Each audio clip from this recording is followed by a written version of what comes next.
Hello my বেলাভেড students, আশা করছি প্রত্যেকেই ভালো আছো, সাবধানে থাকবে, ভালো থাকবে। আমরা ক্লাস 12-এর ডি ব্লক এলিমেন্টস নিয়ে ডিসকাশন করছি বিগত কয়েকদিন ধরে। Basically we are discussing D block elements in 4 lectures. Already আমাদের 3খানা লেকচার হয়ে গেছে। Today we are discussing lecture number 4, D block elements, and it is the last lecture regarding D block elements. তো মোটামুটি আমি আগেও বলেছিলাম, যতদূর যা ইনফরমেশান দেওয়া হচ্ছে টোটাল এনসিইআরটি স্ক্যান করে ডিটেল ইনফরমেশানগুলো কালেক্ট করে তোমাদের প্রোভাইড করা হচ্ছে। এর সঙ্গে আমি লাস্ট 5 ইয়ার্সের বোর্ড এবং নিট ও জেই কোয়েশ্চেন স্টাডি করে মোটামুটি সিলেকশন করে যে পোর্শনগুলো ইম্পর্টেন্ট সেগুলো নিয়েই ডিসকাশন করছি, অবভিয়াসলি কনসিডারিং এনসিইআরটি, কারণ NCERT is the last word regarding inorganic chemistry, as I told earlier. তো যাই হোক, তো সেক্ষেত্রে আমাদের আজকে এটা লাস্ট ডিসকাশন ডি ব্লক এলিমেন্টের। আশা করছি আগের ডিসকাশনগুলো সবাই ঠিকঠাকভাবে রেডি করতে পেরেছো। যদি না করে থাকো ইমিডিয়েট করে নেবে, কারণ ইনঅর্গানিক এমনি ছেলেমেয়েদের একটু ক্লামজি লাগে। তো সেক্ষেত্রে সেই কারণের জন্য, স্পেসিফিক্যালি সেই কারণের জন্য আমি ইনঅর্গানিকটাকে অনেক অপটিমাইজ ওয়েতে নিয়ে এসে তার পিডিএফ করে তোমাদের সাপ্লাই করছি এবং তার ভিডিও রেডি করে ইউটিউবে আপলোড করছি। সেক্ষেত্রে আশা করছি সেইটুকু জিনিস তোমরা প্রত্যেকেই রেডি করতে পারবে এবং যে জিনিস তোমাদের দিচ্ছি বা যে ম্যাটার তোমাদের দিচ্ছি সেগুলো তোমার board as well as NEET এবং জেইতে কাজে লাগাতে পারবে। আমার এক্সপেকটেশন যেটা ছিল যে যা মেটেরিয়াল তোমাদের দেওয়া হচ্ছে সেগুলো মোটামুটি নিট এবং জেই অ্যাজ ওয়েল অ্যাজ ইয়ার বোর্ড 100% কোয়েশ্চেন আনসার করতে পারবে যদি এগুলোকে ভালো করে রেডি করো। ওকে, তো ভিডিওগুলো ভালো করে দেখবে, প্রতিটা ওয়ার্ড ভালো করে স্ক্যান করবে। আমি আগেও বলেছিলাম যে ভিডিওগুলো কিন্তু মিনিমাম 2-3 বার দেখতে হবে, না হলে কিন্তু কনসেপশন ক্লিয়ার হবে না। ইনঅর্গানিক বলে কনসেপশন নেই এটা ভাবা কিন্তু একদম নির্বোধের কাজ। সুতরাং এটা একদমই ভাবতে যাবে না, লজিক ডেভেলপ করার চেষ্টা করবে যেভাবে দেওয়া হচ্ছে এবং সেইভাবে রেডি করার চেষ্টা করবে। Okay, so let us start D block element lecture 4, last lecture. Now we are considering oxides and oxoanions. ওকে, তো কি বলেছে এখানে? বলেছে all the metal except scandium form MO type oxides and they are obviously ionic. Scandium ছাড়া বাকি সবাই MO টাইপের oxide তৈরি করে এবং সেগুলো সবই আয়নিক হয়। ইনফরমেশন ভালো করে নোট করবে। The highest oxidation number in the oxides coincide with the group number, মানে কোনো একটা এলিমেন্টের যখন, মানে স্পেসিফিক্যালি ডি ব্লক এলিমেন্টের কেসে যখন তারা অক্সাইড তৈরি করছে, যে অক্সাইডটার মধ্যে তার অক্সিডেশন নাম্বার হাইয়েস্ট হবে সেই হাইয়েস্ট অক্সিডেশন নাম্বারটা correspond to that group in which it belongs. Okay, সেটাই এখানে বলেছে, the highest oxidation number in the oxides coincide with the group number and it's attain in scandium to manganese, মানে scandium থেকে manganese পর্যন্ত এই ধারণা কিন্তু দেখা যায়। অ্যাজ ফর এক্সাম্পল, স্ক্যান্ডিয়াম আমরা জানি গ্রুপ 3-তে আছে, তো অবভিয়াসলি স্ক্যান্ডিয়ামের যে হাইয়েস্ট অক্সিডেশন নাম্বার ওলা অক্সাইডটা পাওয়া যায় that is Sc2O3, oxidation number +3, group 3-তে আছে। টাইটানিয়ামে TiO2 +4, গ্রুপ 4-এ আছে। ভ্যানাডিয়াম V2O5 +5, গ্রুপ 5-এ আছে। ক্রোমিয়াম CrO3 +6, গ্রুপ 6-এ আছে। এগুলো একটা জাস্ট ট্রিক যেটা মনে রাখার জন্য, যে তার অক্সিডেশন নাম্বার হাইয়েস্ট যেটা সেটাই তার গ্রুপ নাম্বার। ওকে, এছাড়া some oxo cation such as VO2, এদের ক্ষেত্রেও তাই, ভালো করে লক্ষ্য করে দেখো VO2+, সেখানে ম্যানাডিয়ামে +5 মানে গ্রুপ 5-এ আছে। VO2+ +4 হয় আর TiO2 2+ +4 হয়। তো যাই হোক, এই দুটোর মধ্যে এটা হাইয়েস্ট হচ্ছে ভ্যানাডিয়ামের, সুতরাং this be the group number of vanadium. আর এটা তো আগেই বললাম। এছাড়া এখানে আয়নটা বলিনি, এখানে কম্পাউন্ডটা বলেছিলাম, এখানে আয়নটা বললাম। ওকে, সো এরপর কি বলেছে? As the oxidation number of the metal increases, this be the very crucial point, এটা খুব ভালো করে খেয়াল রাখতে হবে, খুব crucial information. As the oxidation number of the metal increases, the ionic character decreases. Oxidation number মেটালে যত বাড়বে আয়নিক ক্যারেক্টার কিন্তু তত কমতে শুরু করবে। আয়নিক ক্যারেক্টার কমা মানেই হচ্ছে আমরা বলতে পারি কোভ্যালেন্ট ক্যারেক্টার বেড়ে যাওয়া, তাই না? এভিডেন্স দেখাচ্ছি। এখানে বলেছে as the oxidation number increases of the metal, obviously transition metal বা d block elements, the ionic character decreases. It means the covalent character obviously increases. What about the example? This be the example যে Mn2O7, obviously এখানে ম্যাঙ্গানিজের oxidation number কত হবে? obviously +7 হবে, that be the maximum oxidation number of manganese. so oxidation number সব থেকে বেশি, তার মানে বলতে পারি অক্সিডেশন নাম্বার যেহেতু বেশি এর আয়নিক ক্যারেক্টার কম, কোভ্যালেন্ট ক্যারেক্টার বেশি, তো সেই দিস বি দ্য এভিডেন্স যে Mn2O7 is covalent green oil. Okay, you have another fact that is CrO3 and V2O5 has low melting point. Okay, এখানে +6 এ আছে, এখানে +5 এ আছে, ম্যাক্সিমাম অক্সিডেশন স্টেট। এরপর কি বলেছে? বলেছে higher oxides are acidic in nature. Higher oxide যেগুলো আছে, নর্মালি আমাদের কি হয়, মেটাল অক্সাইড যেগুলো আছে যেমন সেগুলো আমরা যতদূর জানি সেগুলো অ্যালকালাইন হয়, অ্যালকালাইন ইন নেচার, যেমন Na2O obviously alkaline in nature, CaO, ZnO। তো যাই হোক, ZnOর ক্ষেত্রে গল্পটা একটু আলাদাও আছে। তাই যাই হোক, Na2O, CaO, K2O এগুলো সব মেটাল অক্সাইড। জেনারেলি আমরা জানি মেটাল অক্সাইড মানেই অ্যালকালাইন ইন নেচার হয়, but in this case higher metal oxide যেগুলো আছে সেগুলো কিন্তু অ্যাসিডিক ইন নেচার হয়। আমরা জানি যে we know normally metal oxides are basic in nature. যেমন এখানে যেটা বলা হয়েছে Mn2O7 ম্যাঙ্গানিজের ম্যাক্সিমাম অক্সিডেশন স্টেট, এটা কিন্তু অ্যাসিডিক। কী করে বুঝবো? অবভিয়াসলি এর মধ্যে জল মেশালে অ্যাসিড পাওয়া যাবে। তাহলে অ্যাসিডিক অক্সাইড কোথা থেকে পাওয়া যায়? অবভিয়াসলি নন মেটালের যে অক্সাইডগুলো পাওয়া যায় সেগুলো অ্যাসিডিক, যেমন carbon dioxide acidic, sulphur dioxide acidic, sulphur trioxide acidic. তার মানে নন মেটালের নর্মাল ট্রেন্ড যেটা আমাদের, সেটা হচ্ছে metal oxide are basic in nature and non metal oxide are acidic in nature, এটা আমাদের নর্মাল ট্রেন্ড। কিন্তু এখানে একটু এক্সেপশন আছে, আর এক্সেপশনগুলোই বারবার বলছি ইনঅর্গানিক এক্সেপশনগুলোই ইম্পর্টেন্ট, এবং সেগুলো থেকেই কিন্তু পরীক্ষার প্রশ্ন আসবে, সেগুলো ভালো করে কিন্তু ট্র্যাক করতে হবে।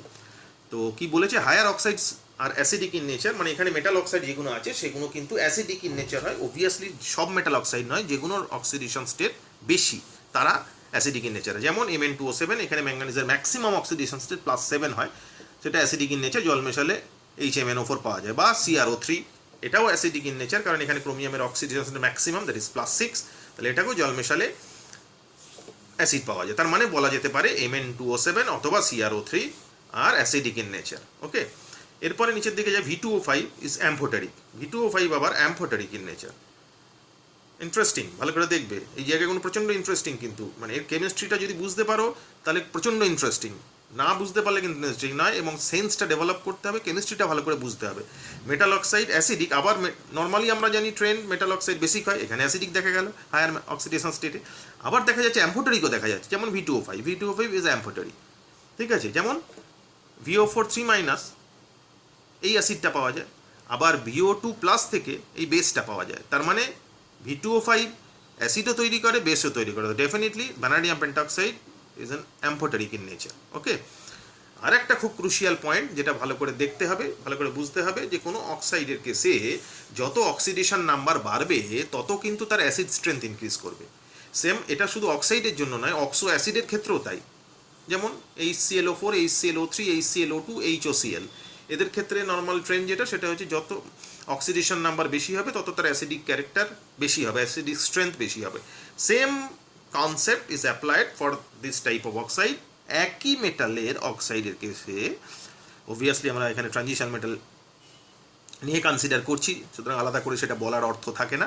তো যাই হোক, তো ভ্যানাডিয়ামে 3টে অক্সাইড নিচ্ছি, V2O3, V2O4, V2O5, দেখা যাচ্ছে left to right oxidation state increase করছে। ডেফিনেটলি কি বললাম, যত অক্সিডেশন স্টেট ইনক্রিজ করবে তত তার অ্যাসিড ইনক্রিজ করবে। Obviously left to right acid increase করেছে।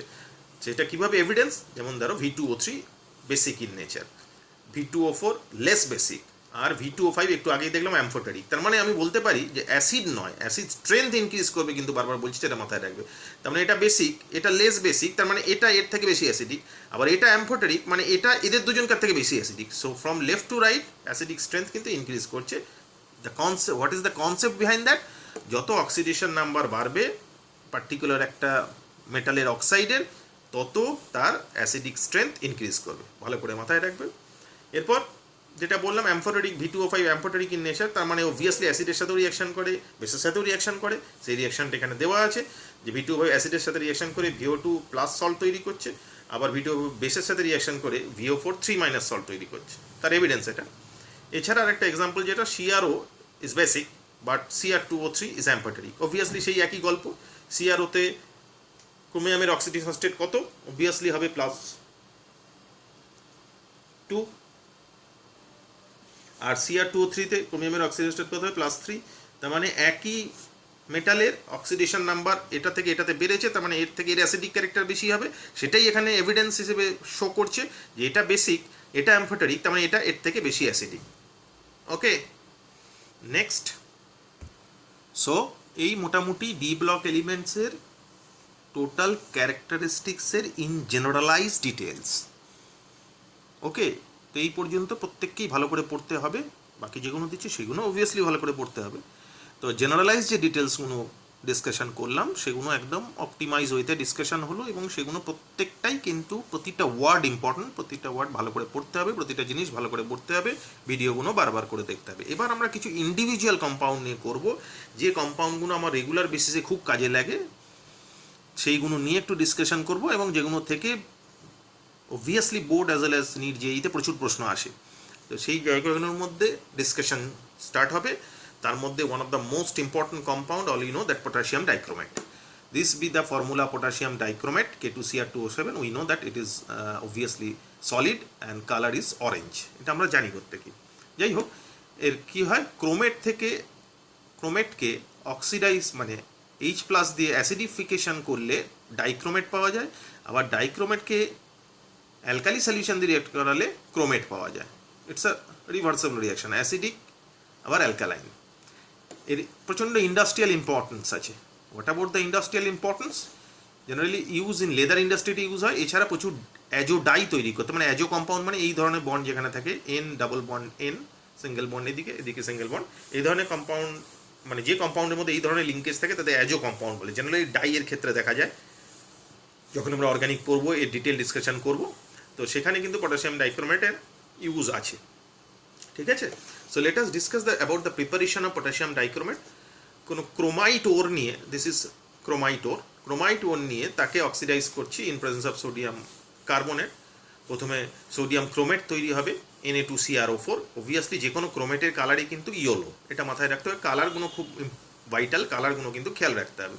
সোডিয়াম ক্রোমেট তৈরি হবে, এবার অবভিয়াসলি বললাম যে ক্রোমেট তৈরি হলে তাকে অ্যাসিডিফিকেশন করলে ডাইক্রোমেট তৈরি হয়, তাই হয়েছে এখানে সোডিয়াম ক্রোমেট যেটা তৈরি হয়েছে তাকে অ্যাসিডিফাই করেছি, ডাইক্রোমেট তৈরি হয়েছে। ওকে, অবভিয়াসলি এখানে +6 ছিল, এখানে +7 গেছে, মানে অক্সিডাইজ হয়েছে। এছাড়া পটাশিয়াম ডাইক্রোমেট খুব ইউজ হয়। পটাশিয়াম ডাইক্রোমেট যেটা বললাম, যেহেতু আমার পটাশিয়াম ডাইক্রোমেট হচ্ছে, পটাশিয়াম ডাইক্রোমেট কীভাবে তৈরি করবো, এইভাবে পটাশিয়াম ডাইক্রোমেট তৈরি করা যায় না।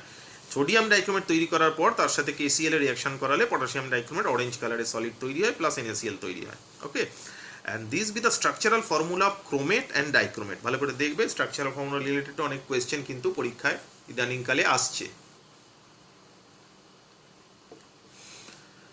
But what is the difference between sodium dichromate and potassium dichromate? Sodium dichromate is water soluble, but potassium dichromate is not so much water soluble. Water soluble thiki, but not so much water soluble. So since sodium dichromate is water soluble, so that way it is used as a strong oxidizing agent in organic chemistry. Organic chemistry তে আমরা যখন পড়বো, আগেও পড়েছি 12-এ আরও পড়বো, যখন দেখবো যে প্রচুর জায়গায় অক্সিডাইজিং এজেন্ট হিসেবে সোডিয়াম ডাইক্রোমেট বা পটাশিয়াম ডাইক্রোমেটের ইউজ আছে। এখন সোডিয়াম ডাইক্রোমেটকে বেশি প্রেফার করা হয় কেন? কারণ আমরা জানি most of the chemical reaction in case of inorganic chemistry কেসে অ্যাকোয়াস ফেজে হয়। এখন অ্যাকোয়াস ফেজে হতে হলে যে রিয়েজেন্টটা রিয়াকশন করছে তাকে অ্যাকোয়াস সলিউশনে ডিজলভ বা মানে ওয়াটারে ডিজলভ হতে হবে, নাহলে তো সেই রিয়াকশনটা করবে না। তো সেই জন্যই সোডিয়াম ডাইক্রোমেট পটাশিয়াম ডাইক্রোমেটের মধ্যে সোডিয়াম ডাইক্রোমেটের ইউজটা বেশি, কারণ sodium dichromate is soluble in water. Okay, potassium dichromate ইউজও আছে। পটাশিয়াম ডাইক্রোমেট পড়েছো প্রত্যেকে, আমি আগেও বলেছিলাম ক্লাস 11-এ যে potassium dichromate is generally use in quantitative analysis. Quantitative অ্যানালিসিসে দুটো টাইপের সলিউশন হয়, বলেছিলাম primary standard solution, secondary standard solution. Primary standard solution কাকে বলে? যে স্ট্যান্ডার্ড সলিউশনের স্ট্রেংথটা একবার প্রিপেয়ার করলে বেশ কিছুদিন একই থাকে, অল্টার হয় না বা চেঞ্জ হয় না, তাদের প্রাইমারি স্ট্যান্ডার্ড সলিউশন বলে। আর সেকেন্ডারি স্ট্যান্ডার্ড সলিউশন হচ্ছে এমন ধরনের সলিউশন, স্ট্যান্ডার্ড সলিউশন, যদিও সেটা কাজে লাগে কিন্তু সেই সলিউশনটার স্ট্রেংথ কিন্তু পার্টিকুলার একটা টাইমের পরে চেঞ্জ করে যায়, তাদের সেকেন্ডারি স্ট্যান্ডার্ড সলিউশন বলে। যাই হোক, তাদের potassium dichromate is an example of primary standard solution. এছাড়া প্রাইমারি স্ট্যান্ডার্ড সলিউশন আরেকটা এক্সাম্পল জানো প্রত্যেকেই, হচ্ছে oxalic acid solution is also an example of primary standard solution. তো সেটাই এখানে বলেছে, potassium dichromate is used in quantitative analysis as to prepare primary standard solution.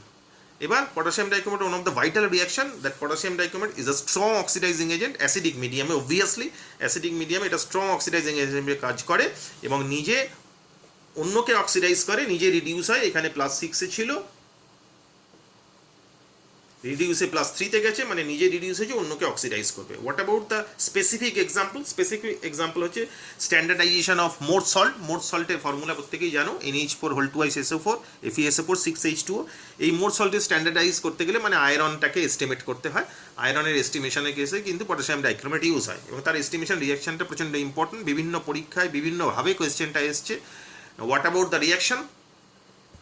This be the reaction where potassium dichromate acidic মিডিয়ামে মোর salt, যেখানে iron +2 স্টেটে আছে, তাকে oxidise করছে +3 এবং নিজে রিডিউস হচ্ছে +6 থেকে +3।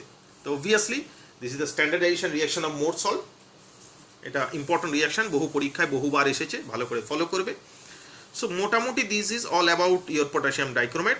এর ইউজটা তো বললামই আগেই। এরপরে আমরা নেক্সট যে কম্পাউন্ডে যাব, which is also very important and which is also very well known compound, that is potassium permanganate. Formula KMnO4, powder like এবং কালার হচ্ছে পার্পল কালার বা ডার্ক পার্পল কালার। প্রিপারেশন কি? ব্ল্যাক কালারের ম্যাঙ্গানিজ ডাইঅক্সাইড নিয়ে তাকে alkali মিডিয়ামে oxidise করলে বা মানে ফিউশন করলে আর কি, প্রথমে ডার্ক গ্রিন কালারের পটাশিয়াম ম্যাঙ্গানেট তৈরি হয়, K2MnO4। এই K2MnO4টা অ্যাসিডিক মিডিয়ামে অক্সিডাইজ হয়ে পটাশিয়াম পারম্যাঙ্গানেট তৈরি করে। This B your reaction. প্রথমে ম্যাঙ্গানিজ ডাইঅক্সাইড থেকে ম্যাঙ্গানেট তৈরি হয়েছে, সেই ম্যাঙ্গানেটটা অ্যাসিডের প্রেজেন্সে অক্সিডাইজ হয়েছে পটাশিয়াম পারম্যাঙ্গানেট। ওকে, এটা তাই আলাদা টাইপের রিয়াকশন, ওই একইভাবে দেখানো হয়েছে। ম্যাঙ্গানিজ ডাইঅক্সাইড ফিউজ করেছে KOH দিয়ে, ফিউশন টেস্টের কি ফিউজ করা হয় KOH মিশিয়ে। এর সাথে কি ফিউশন টেস্ট মানে কি? মানে এর সাথে KOH মিশিয়ে একটা ফিউশন ফয়েলে নিয়ে হিট করতে হবে। সেটা গলে গেলে, মানে অবভিয়াসলি অক্সিজেন তো আছেই, গলে গেলে সেটা ম্যাঙ্গানেট আয়নে ট্রান্সফার হয়, যেটা ডার্ক গ্রিন একটু আগে বললাম। এবার এই ম্যাঙ্গানেট আয়নটা নিয়ে তাকে ইলেকট্রোলাইটিক অক্সিডেশন করতে হয়, অ্যালকালাইন সলিউশনে পটাশিয়াম পারম্যাঙ্গানেট তৈরি হয়, যার কালার একটু আগেই বললাম dark purple. Okay, potassium dichromate is also a very strong oxidising agent. ঠিক আছে, এছাড়া একটা ল্যাব মেথড পটাশিয়াম পারম্যাঙ্গানেট তৈরি করার, সেটা হচ্ছে ম্যাঙ্গানাস সল্ট নিয়ে, ম্যাঙ্গানাস সল্ট মানে যেখানে ম্যাঙ্গানিজের অক্সিডেশন স্টেট +2, সেই ম্যাঙ্গানাস সল্ট নিয়ে তার সাথে পারক্সো অ্যাসিড বা পারক্সো ডাইসালফেট সল্ট নিয়ে অ্যাকোয়াস সলিউশনে রিয়াকশন করালে পটাশিয়াম পারম্যাঙ্গানেট ডাইরেক্ট তৈরি হয়ে যায়। ঠিক আছে, এইভাবেও পটাশিয়াম পারম্যাঙ্গানেট তৈরি হতে পারে। Potassium permanganate is isostructural with potassium perchlorate. This be the formula potassium perchlorate.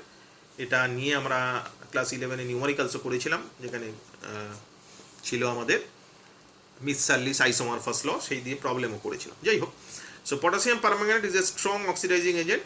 এছাড়া পটাশিয়াম পারম্যাঙ্গানেটকে যদি শুধু হিট করা হয় তাহলে পটাশিয়াম পারম্যাঙ্গানেট কিন্তু ডিকম্পোজ করে যাবে।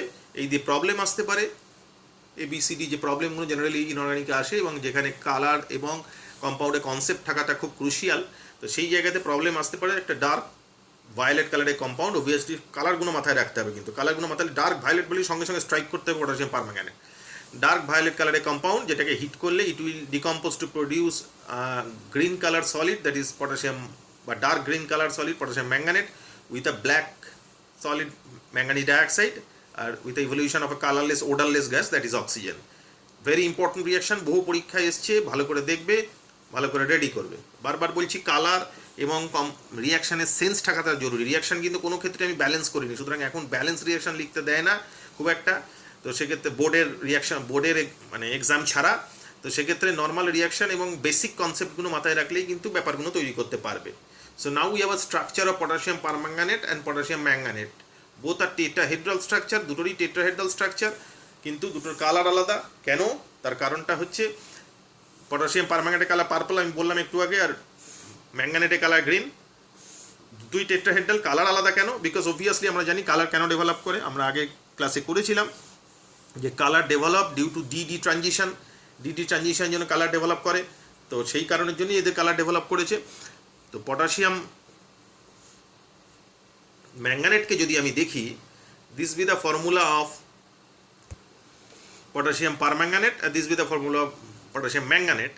The potassium permanganate কিন্তু +7 oxidation state D0 system, diamagnetic obviously, এগুলো খেয়াল রাখতে হবে। এই দিয়ে ভেতরকার কিন্তু কোয়েশ্চেন আসবে যে পটাশিয়াম পারম্যাঙ্গানেটের পর যে ম্যাঙ্গানেট দিল কোনটা ডায়াম্যাগনেটিক কোনটা প্যারাম্যাগনেটিক, এগুলো কিন্তু খেয়াল রাখতে হবে। পটাশিয়াম পারম্যাঙ্গানেট কিন্তু D0 system obviously diamagnetic, Warsaw potassium manganate কিন্তু D1 সিস্টেম অবভিয়াসলি প্যারাম্যাগনেটিক।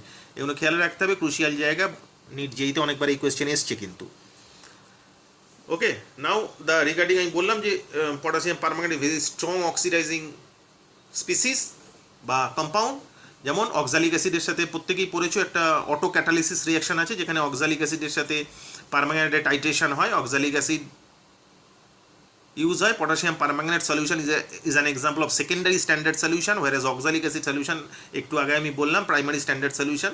তো এই দিয়ে potassium permanganate secondary standard solution যেহেতু, সুতরাং রেগুলার তার স্ট্যান্ডার্ডাইজেশনটা প্রয়োজন। কাকে দিয়ে করব? অবভিয়াসলি অক্সালিক অ্যাসিড দিয়ে করব। Oxalic acid is a primary standard solution. তার রিয়াকশনটা এখানে দেওয়া আছে, ভেরি ইম্পর্টেন্ট রিয়াকশন, বহুবার পরীক্ষায় এসেছে এবং আসবেও। তো যাই হোক, অক্সালিক অ্যাসিডের সাথে পটাশিয়াম পারম্যাঙ্গানেটের রিয়াকশন হয়, যেখানে পারম্যাঙ্গানেট রিডিউস হয় আর অক্সালিক অ্যাসিড অক্সিডাইজ হয়। ওকে, আয়রনকে একটু আগেই দেখলাম মোর সল্টের রিয়াকশনটায়। মোর সল্টের রিয়াকশানে ডাইক্রোমেটের রিয়াকশন দেখেছিলাম, সেই পারম্যাঙ্গানেট দিয়েও রিয়াকশান হয়, যে ফেরাস সল্টকে ফেরিক সল্টে অক্সিডাইজ করে। এছাড়া কোনো নাইট্রাইটকে নাইট্রেটে অক্সিডাইজ করে, দিস বি ইউর রিয়াকশান। অথবা আয়োডাইটকে আয়োডিনে অক্সিডাইজ করে, অবভিয়াসলি -1 থেকে 0 মানে অক্সিডাইজ হয়েছে, কে করেছে? পটাশিয়াম পারম্যাঙ্গানেট করেছে। আয়োডাইট থেকে আয়োডিনে ভায়োলেট ভেপার বেরোয়, এগুলো ইম্পর্টেন্ট রিয়াকশান। এছাড়া কিছু ইম্পর্টেন্ট রিয়াকশান ইন অ্যাসিডিক মিডিয়ামে পটাশিয়াম পারম্যাঙ্গানেটের, দিস বি দ্য রিয়াকশনস, যে আয়োডাইটকে অ্যাসিডিক মিডিয়ামে পটাশিয়াম পারম্যাঙ্গানেট নিজে রিডিউস হয় ম্যাঙ্গানাস সল্টে, আর আয়োডাইটকে ভায়োলেট কালারে আয়োডিনে রিডিউস করে। অথবা ফেরাস সল্ট যার কালার গ্রিন, তাকে অক্সিডাইজ করে ফেরিক সল্টে যার কালার ইয়েলো, নিজে রিডিউস হয় ম্যাঙ্গানাস সল্টে Mn2+। আর একটু আগেই যেটা বলছিলাম যে অটো ক্যাটালিসিসের রিয়াকশন, অক্সালিক অ্যাসিডের সাথে পটাশিয়াম পারম্যাঙ্গানেটের রিয়াকশন, সেটাই এখানে দেওয়া আছে। ঠিক আছে, নিজে রিডিউস হচ্ছে +2-তে, আর অক্সালিক অ্যাসিডকে বা অক্সালেট আয়নকে অক্সিডাইজ করছে কার্বন ডাইঅক্সাইডে। Important, very very important reaction, regular বেসিসে কোয়েশ্চেন আসে এই ধরনের রিয়াকশনস থেকে। Next, another some reactions, another some example of oxidizing character of potassium permanganate, sulphide আয়নকে ইয়েলো সালফারে অক্সিডাইজ করে, -2 থেকে 0-তে গেছে, নিজে 2+ রিডিউস হয়েছে +7 থেকে। সালফাইডকে সালফেটে অক্সিডাইজ করে, নিজে রিডিউস হয়েছে +7 থেকে +2-তে।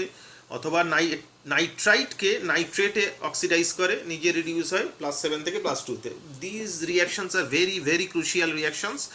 মোটামুটি এই কটা রিয়াকশন ভালো করে মনে রাখলেই চলবে। তবে পটাশিয়াম পারম্যাঙ্গানেট অ্যাসিডিক মিডিয়ামের রিয়াকশনটা ভেরি ভেরি ইম্পর্টেন্ট, তার সাথে অ্যালকালি মিডিয়াম বা নিউট্রাল মিডিয়ামও রিয়াকশন করে potassium permanganate, those are also very important. সেগুলো একটু দেখে নেবো, মোটামুটি যতটুকু দরকার, যতটুকু অপটিমাইজ ওয়েতে এবং যতটুকু দেখলে আমার board as well as NEET জেইর পুরো কাজটাই কমপ্লিট হবে।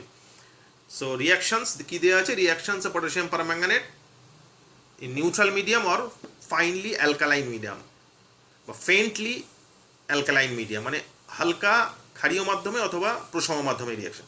যেমন ওখানে দেখেছিলাম যে অ্যাসিডিক মিডিয়ামে আয়োডাইটকে আয়োডিনে অক্সিডাইজ করছে, কিন্তু এখানে কি করছে? আয়োডাইটকে কিন্তু আয়োডেটে অক্সিডাইজ করছে।